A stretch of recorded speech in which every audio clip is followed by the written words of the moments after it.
The Euphrates River, a cradle of ancient civilizations and home to countless mysteries, has just revealed a terrifying secret that will leave you questioning everything you thought you knew about our past. Scientists and researchers have made a chilling discovery beneath these ancient waters that has sent shockwaves across the globe.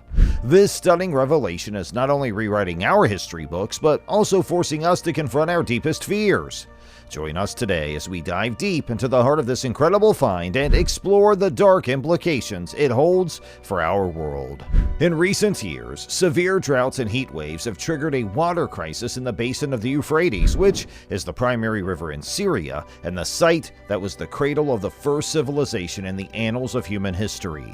Its deterioration poses a threat to the continued existence of a population that has been worn down by more than a decade of war, during which the lack of water has been used as a cruel weapon. Syria's conflict, which has now lasted for 11 years, is not even close to being resolved. The war continues to cause the largest refugee crisis in the world, with over 6 million people internally displaced and more than 5 million living in neighboring countries as refugees. The majority of these refugees are living in extreme poverty and do not have access to water or sanitation.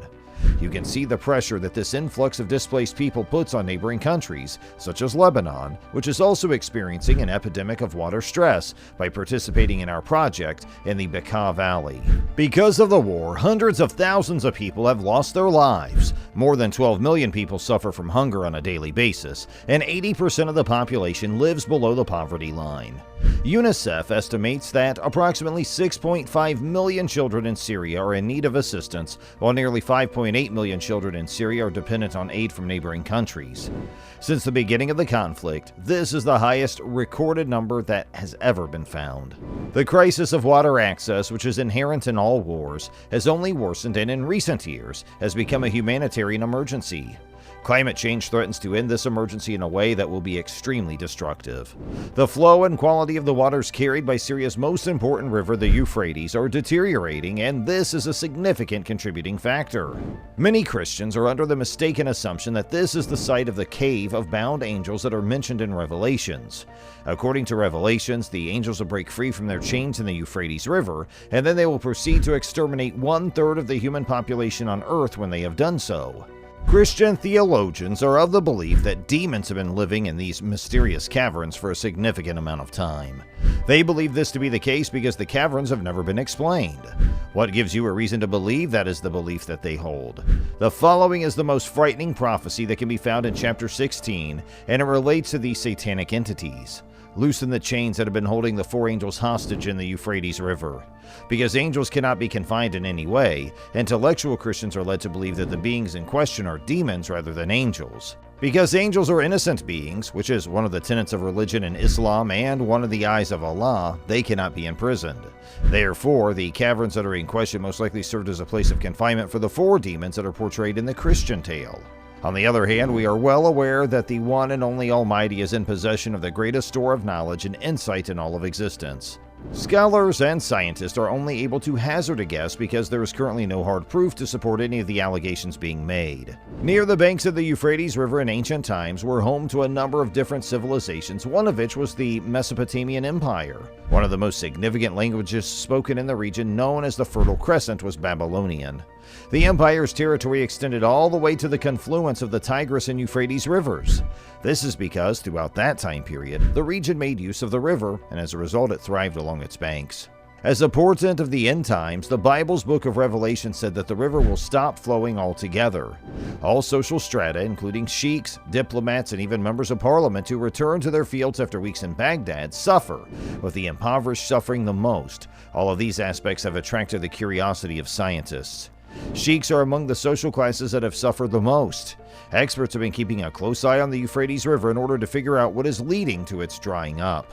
The Euphrates River originates in Turkey, passes through the Anatolian Mountains, travels through the northwestern part of Syria, and then enters Iraq. It travels in a direction that is perpendicular to the Tigris River and then converges with it to form the Shatt al-Arab, which eventually empties into the Persian Gulf.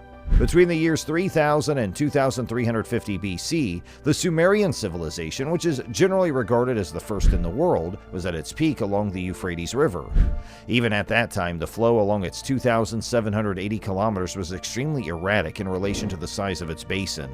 The path of the river takes it through dry and semi-arid landscapes, which were the sites of some of the earliest water collection facilities, aqueducts, and irrigation systems ever constructed. Some of these are still in operation today.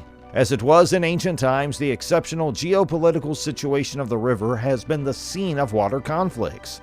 These conflicts have increased during the last few decades as a result of the increased demand for water during that time period. The massive construction of hydraulic dams that are currently taking place in Turkey results in an average flow of 830 cubic meters per second when the river enters Syria. This compares to a flow that ranges from 300 cubic meters per second during the dry season to 5,200 cubic meters per second during its peak flows, which typically result in flooding. However, the flow of water in the Euphrates River has not increased over the course of the last 5 years. The region recorded the worst drought since 1953 during the low water of 2021, and one of the most feared scenarios played out. Turkey retained even more water in the large reservoirs that are located on its territory. One of the most severe water crises in Syria was precipitated by a drop in flow, which, in conjunction with the heat wave that occurred during the previous summer, led to the crisis's spread downstream into Iraq. 70% to 80% of the region in the northeastern part of the country does not have reliable access to water. This summer, irrigation water was unavailable in 40% of agricultural areas, and many hydroelectric dams were forced to cease operations because of the lack of water. All of this has transpired in a nation that has been hit the hardest by the negative effects of the employment of water as a military tool. It is a depraved tactic that is used in virtually every armed conflict, but it never fails to produce negative results. We witnessed it during the war in the Balkans, and we are witnessing it during the current conflicts in Ukraine, Yemen, Afghanistan, Sudan, and Congo. In modern wars, the front, which refers to a combat zone, is typically diffused between population centers, and the fighting always reaches civilians. The population is kept under control and eventually worked to exhaustion through the use of the water supply.